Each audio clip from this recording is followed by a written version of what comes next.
Hello, OP classes के digital platform पर आप सभी का एक बार पुनः स्वागत है। आज हम लोगों को अर्थव्यवस्था में पढ़ना है बेरोजगारी तथा गरीबी। तो जानेंगे कितने प्रकार की होती है बेरोजगारी, कौन कौन सी विधियां होती हैं गरीबी के मापन की और कौन सी विधि से निर्धारित होती है गरीबी रेखा। तो आइए शुरू करते हैं और सबसे पहले जानते हैं बेरोजगारी के बारे में।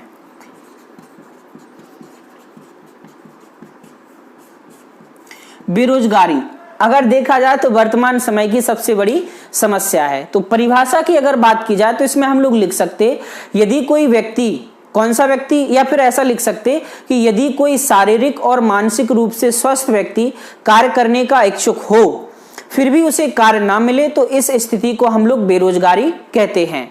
अब है क्या, व्यक्ति की सोच के हिसाब से बेरोजगारी दो प्रकार की होती है। पहली होती है ऐच्छिक बेरोजगारी, यानी यदि कोई व्यक्ति कार्य करने का इच्छुक ही ना हो तो वह ऐच्छिक बेरोजगारी में चला जाएगा, यानी उसे तो कार्य करना ही नहीं है। और दूसरी होती है अनैच्छिक बेरोजगारी, यानी कोई व्यक्ति काम करने का इच्छुक तो है लेकिन उसको कार्य नहीं मिल रहा है तो उसे हम लोग कहते हैं अनैच्छिक बेरोजगारी, जो कि 6 प्रकार की होती है। तो आइए देखते हैं। तो सबसे पहले इसमें लिखते हैं, यदि कोई शारीरिक तथा मानसिक रूप से स्वस्थ व्यक्ति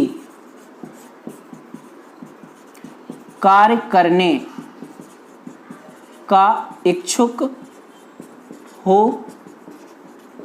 परंतु उसे कार्य ना मिले। इसके आधार पर 2 प्रकार की होती है बेरोजगारी, ऐच्छिक और एक अनैच्छिक। ठीक, ऐच्छिक बेरोजगारी हमने बताई है कि यदि कोई व्यक्ति कार्य करने का इच्छुक ही ना हो, तो इसमें लिख सकते कार्य करने की इच्छा ना हो। ये जो अनैच्छिक बेरोजगारी है ये 6 प्रकार की होती है और इन्हीं को हमको पढ़ना है। तो हम ज्यादा कुछ नहीं, आपको इनके बारे में समझा देंगे कि क्या क्या होती है। तो पहली होती है संरचनात्मक, दूसरी होती है अल्प बेरोजगारी, तीसरी होती है चक्रीय बेरोजगारी, चौथी होती है घर्षणात्मक बेरोजगारी, चौथी होती है मौसमी बेरोजगारी,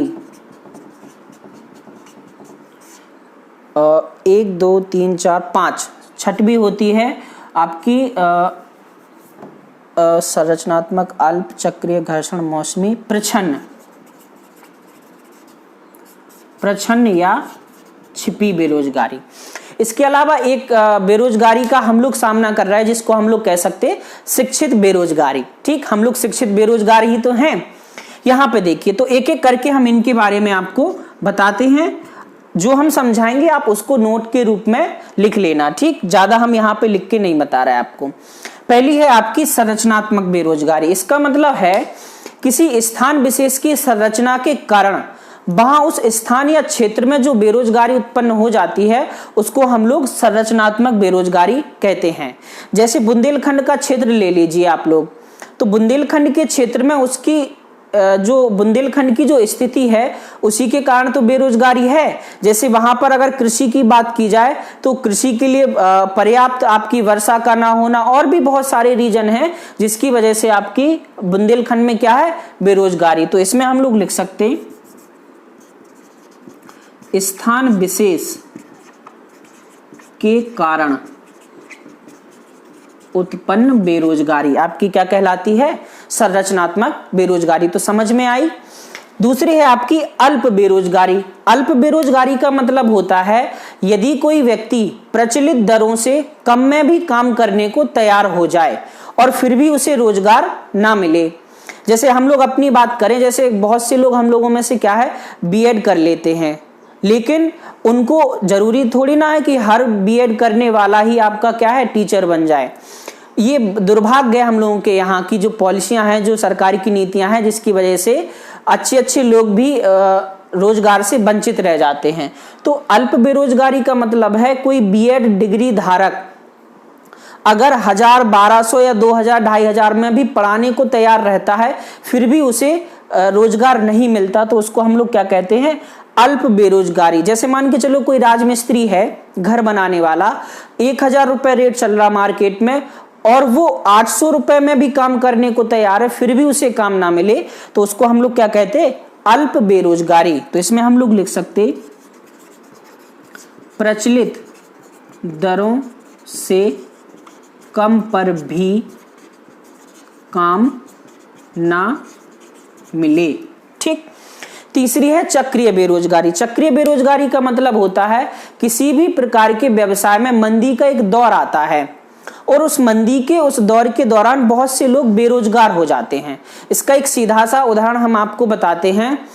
जैसे नोकिया कंपनी चलती थी पहले, मोबाइल बनाने वाली, हुआ क्या, आगे चल के नोकिया कंपनी अब तो हालांकि बंद भी हो गया, चाइनीज कंपनी बहुत ज्यादा आ जाने की वजह से नोकिया कंपनी को नुकसान हुआ और उसने अपने प्रोडक्ट बनाने बंद कर दिए। तो क्या हुआ, नोकिया की कंपनी जो है उसमें मंदी का दौर आ गया, तो जितने भी कर्मचारी नोकिया में काम करते थे उनमें से कुछ आपके बेरोजगार हो गए कि नहीं हो गए। तो किसी भी व्यवसाय में मंदी का जो दौर आता है उसके दौरान उत्पन्न हुई बेरोजगारी को हम लोग क्या कहते हैं, चक्रीय बेरोजगारी। तो इसमें हम लोग लिख सकते हैं व्यवसाय में मंदी का दौर आता है और उससे जो बेरोजगारी उत्पन्न होती है उसको हम लोग क्या कहते हैं, चक्रीय बेरोजगारी। चौथी है आपकी घर्षणात्मक बेरोजगारी। घर्षणात्मक बेरोजगारी डिपेंड करती है बाजार में आय और व्यय पर। मतलब अगर बाजार की जो प्रक्रियाएं हैं वो किसी वजह से इधर उधर हो, यानी आय और व्यय में कमी हो, तो उस वजह से कुछ बेरोजगारी उत्पन्न होती है। जैसे मान के चलो कोरोना की वजह से लॉकडाउन चल रहा है और लॉकडाउन में क्या है, विभिन्न प्रकार के मार्केट आपके बंद हैं। तो इस बंद के दौरान क्या होगा, जो हाथ ठेला धड़काने वाले लोग हैं या मिनी ट्रक चलाने वाले लोग हैं, जब सामान का आयात और निर्यात ही नहीं हो रहा है तो इस प्रकार के लोग क्या है, बेरोजगार हो जाएंगे कि नहीं हो जाएंगे। ये किस वजह से हुआ, बाजार में जो आय और व्यय है उसमें जो अंतर आया है उसकी वजह से जो बेरोजगारी उत्पन्न होती है उसको हम लोग क्या कहते हैं, घर्षणात्मक बेरोजगारी। पांचवी है आपकी मौसमी बेरोजगारी। इसमें क्या है, किसी विशेष मौसम में कुछ विशेष प्रकार के लोग बेरोजगार हो जाते हैं।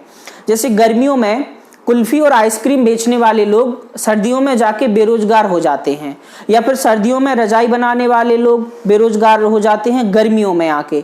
तो ऐसे बहुत सारे एग्जाम्पल हम लोग ले सकते हैं। तो ऐसा लिख सकते हैं इसमें, मौसम के बदलाव के कारण उत्पन्न बेरोजगारी। ठीक। अंतिम और छठवीं है प्रच्छन्न बेरोजगारी, और यह बेरोजगारी कहां देखने को मिलती है, भारतीय कृषि में। देखिए इसको समझिए, ये जो सब हम समझा रहे हैं इनको नोट कर लेना अच्छे से। प्रच्छन्न बेरोजगारी का मतलब होता है यदि हम किसी काम में लगे हुए कुछ व्यक्तियों को हटा दें तो उत्पादन पर तो कोई अंतर ना पड़े, लेकिन जो लोग हटाए गए हैं वो बेरोजगार हो जाएं, तो वो क्या कहलाती है, प्रच्छन्न या छिपी बेरोजगारी, जो भारतीय कृषि में देखने को मिलती है। कैसे मिलती है, देखिए हम आपको समझाते। जैसे किसी खेत में गेहूं की कटाई होनी है और हमने 20 मजदूर लगाए। अब है क्या, उन 20 मजदूरों में से हमने देखा यार मजदूर ज्यादा हैं, तो हमने क्या किया, 10 मजदूर हमने निकाल दिए और कहा कि 10 आप ही लोग काटिए।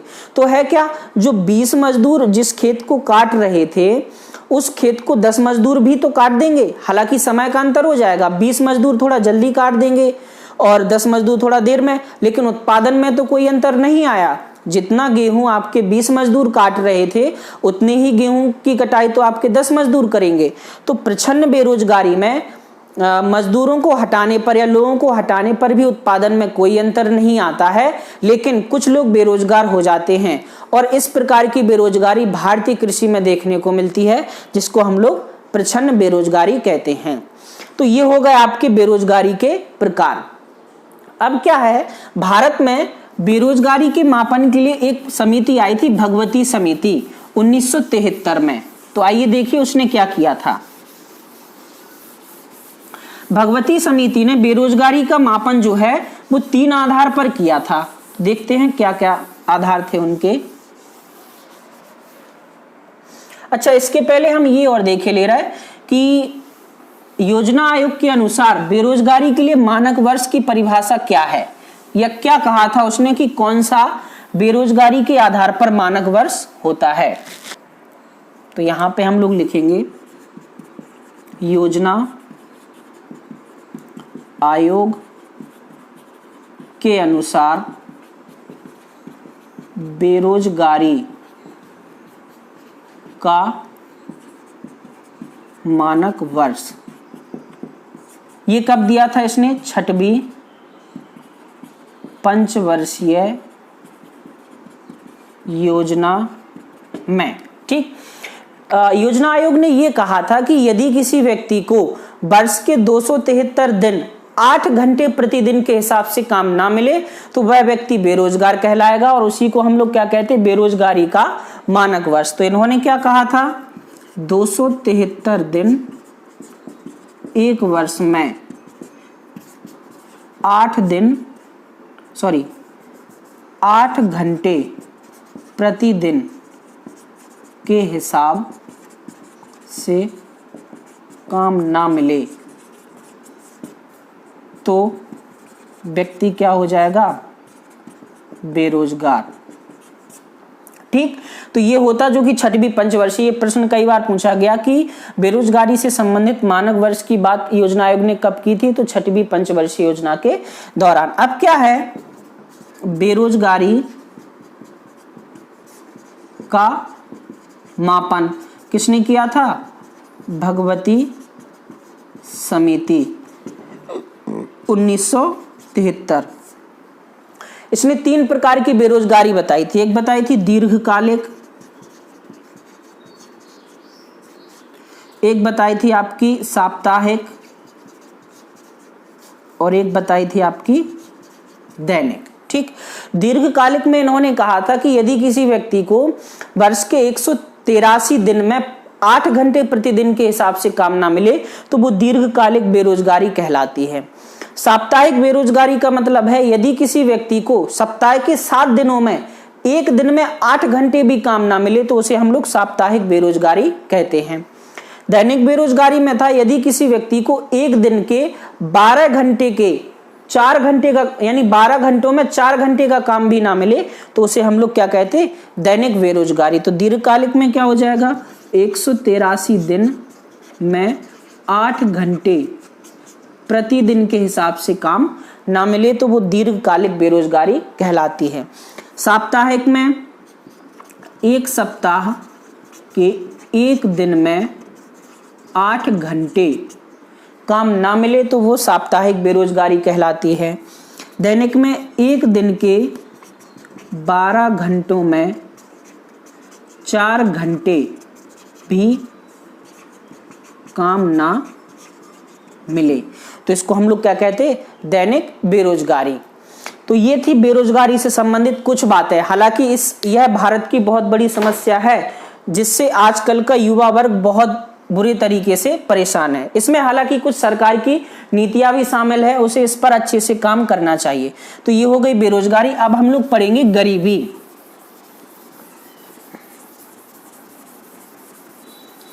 तो गरीबी क्या है कि जब कोई व्यक्ति अपनी न्यूनतम आवश्यकताओं की पूर्ति ना कर सके। ठीक है, तो लिखना शुरू करते हैं हम लोग।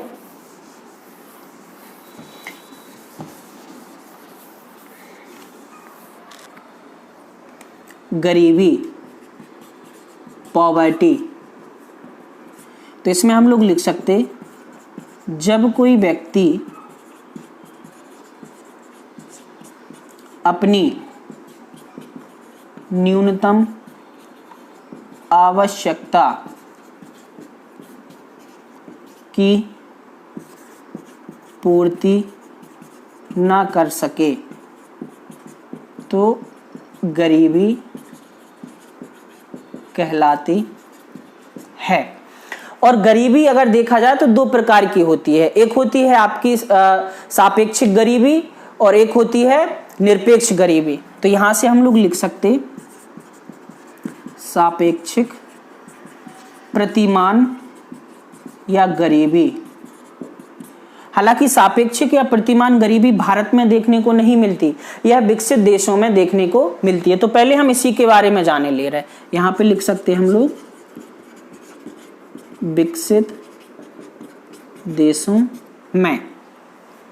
सापेक्षिक गरीबी का मतलब होता है जब हम व्यक्तियों में आपस में कंपैरिजन करें, यानी एक व्यक्ति को दूसरे व्यक्ति के सापेक्ष अमीर या गरीब देखने का प्रयास करते हैं या देखते हैं, तो उस प्रकार की गरीबी को हम लोग कहते हैं सापेक्षिक गरीबी। हालांकि यह विकसित देशों में देखने को मिलती है। तो इसमें हम लोग लिख सकते जब व्यक्तियों में आपस में कह सकते हैं, जब व्यक्तियों में आपस में गरीबी व अमीरी का आकलन किया जाए। तो सापेक्षिक प्रतिमान या सापेक्षिक गरीबी को मापने के दो तरीके होते हैं। एक तो होता है लॉरेंज वक्र और एक होता है गिनी गुणांक।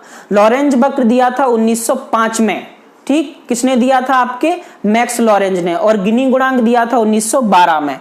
तो सापेक्षिक प्रतिमान को मापने के दो तरीके हैं। पहला है आपका लॉरेंज वक्र, जो दिया था आपके मैक्स लॉरेंज ने 1905 में, और दूसरा है आपका गिनी गुणांक, जो दिया था कोरेडो गिनी ने 1912 में। ठीक, तो ये हो गई आपकी सापेक्षिक गरीबी। अब होती है निरपेक्ष गरीबी, जो कि बिल्कुल शुद्ध गरीबी होती है और जो भारत में देखने को मिलती है। तो आइए उसके बारे में जानते हैं। यही वो गरीबी है जो हम लोगों को पढ़नी है। निरपेक्ष गरीबी में क्या होता है? व्यक्ति अपनी न्यूनतम आवश्यकताओं की पूर्ति नहीं कर पाता है, जो कि शुद्ध गरीबी का प्रकार होता है।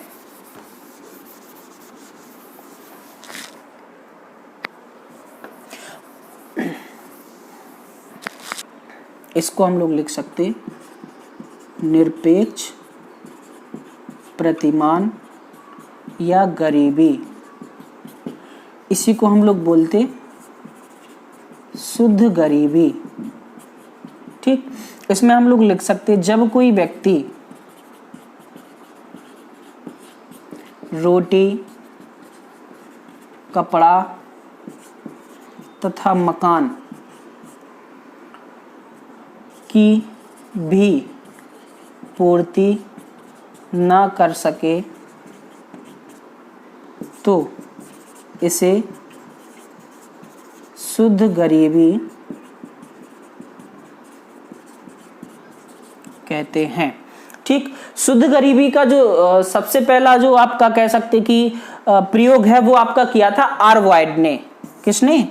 तो पहला प्रयोग आर वायड ने 1945 में किया था। इन्होंने क्या दिया था? क्षुधा रेखा। और इसके अनुसार इन्होंने इसमें प्रयोग किया था आपका हेड काउंट रेशियो का। ठीक, तो इसमें हम लोग हेड काउंट रेशियो का प्रयोग। ये क्या थी? इनकी गरीबी मापन की विधि थी। ठीक, तो एक बार तो यही प्रश्न पूछ लिया गया था कि हेड काउंट रेशियो का प्रयोग कहाँ किया जाता है? तो गरीबी के निर्धारण के लिए। अब क्या हुआ? अब हम लोग देखते हैं गरीबी रेखा, यानी गरीबी रेखा का निर्धारण कैसे किया जाता है। ये जो चीज है आर वाइड ने जो प्रयोग किया था क्षुधा रेखा का, उससे इन्होंने निरपेक्ष गरीबी का प्रमाण दिया था। ठीक, हेड काउंट रेशियो का प्रयोग करके ये जो विधि थी। अब हम लोगों को देखनी है कि गरीबी रेखा क्या होती है और इसका निर्धारण कैसे होता है। तो आपने सुना होगा एपीएल तथा बीपीएल। तो गरीबी रेखा जो है उससे ऊपर के लोग माने जाते हैं एपीएल तथा नीचे के लोग माने जाते हैं आपके बीपीएल।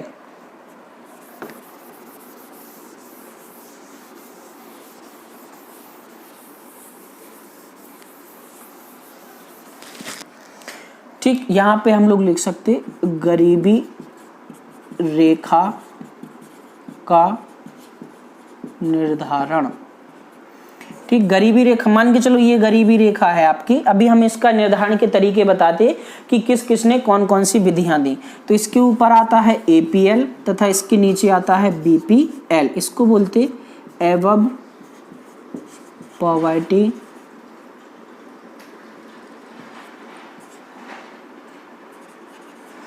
लाइन, इसको बोलते बिलो पॉवर्टी लाइन। ठीक, अब क्या है, गरीबी रेखा के निर्धारण के लिए सबसे पहले बनी थी आपकी नीलकंठ दांडेकर समिति, जिसने की कैलोरी मान के हिसाब से आपकी गरीबी रेखा का निर्धारण किया था। और इसने सबसे पहले दिया था कि शहरी और ग्रामीण क्षेत्र में अगर कोई व्यक्ति 2250 कैलोरी से कम का भोजन करता है तो वो आपका गरीब कहलाएगा। तो गरीबी रेखा का निर्धारण सबसे पहले नीलकंठ दांडेकर समिति ये बनी थी 1971 में। इसने क्या किया था, शहरी तथा ग्रामीण क्षेत्रों के लिए कैलोरी मान कितना बताया था आपका 2250 दिया। ठीक, इसके बाद आई थी आपकी एक और समिति जिसने शहरी और तथा ग्रामीण क्षेत्रों के लिए अलग अलग कैलोरी मान दिए थे। उसने कहा था कि भाई शहरी क्षेत्र में 2100 कैलोरी तथा ग्रामीण क्षेत्रों में आपके 2400 कैलोरी से कम भोजन करने वाले व्यक्ति आपके क्या कहलाएंगे, गरीब कहलाएंगे। तो दूसरी समिति आई थी YK अलप समिति, ये आई थी 1979 में। इसने क्या किया था,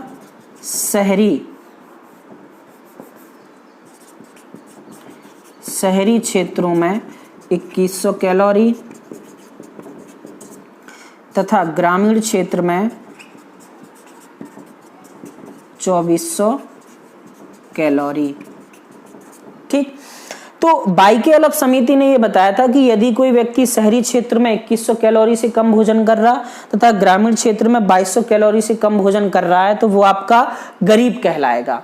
ठीक, इसके बाद 2005 में आई आपकी तेंदुलकर समिति। तेंदुलकर समिति ने क्या किया, कैलोरी मान को नकार दिया। उन्होंने कहा कि जो रहन सहन है लोगों का उसके हिसाब से गरीबी का निर्धारण होना चाहिए कि लोग बाग कैसे रह रहे हैं, उनकी शिक्षा दीक्षा कैसी है, उनका मनोरंजन कैसा है।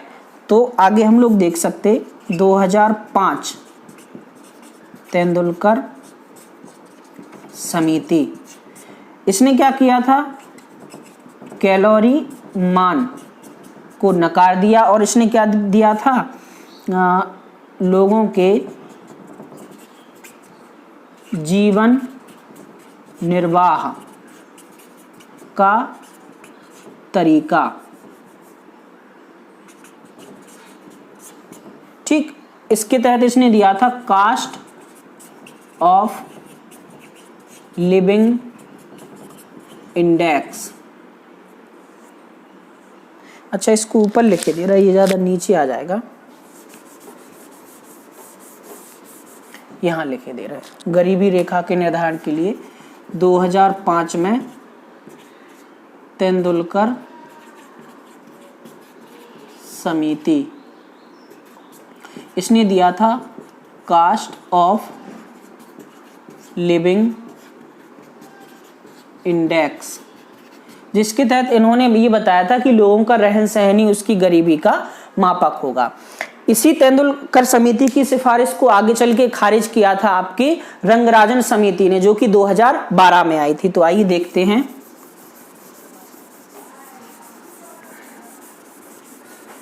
छोटे छोटे प्रश्न पूछ लिए जाते हैं, हम आपको अभी बता देंगे कि कौन कौन से प्रश्न इससे पूछ लिए जाते।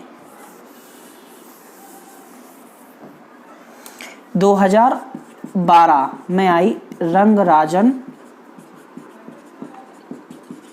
समिति। इसने क्या किया, तेंदुलकर समिति की सिफारिशें नकार दी। कैलोरी मान को सही ठहराया।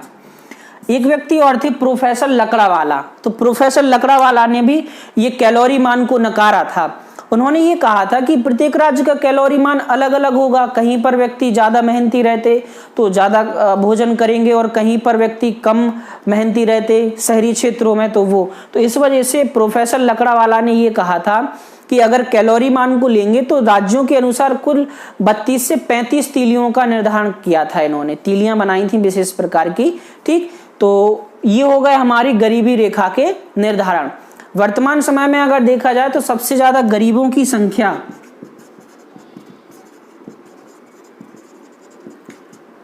प्रतिशत के तौर पे अलग है, लेकिन सबसे ज्यादा गरीबों की संख्या है यूपी में और फिर है बिहार में, क्योंकि यहाँ की जनसंख्या ही ज्यादा है।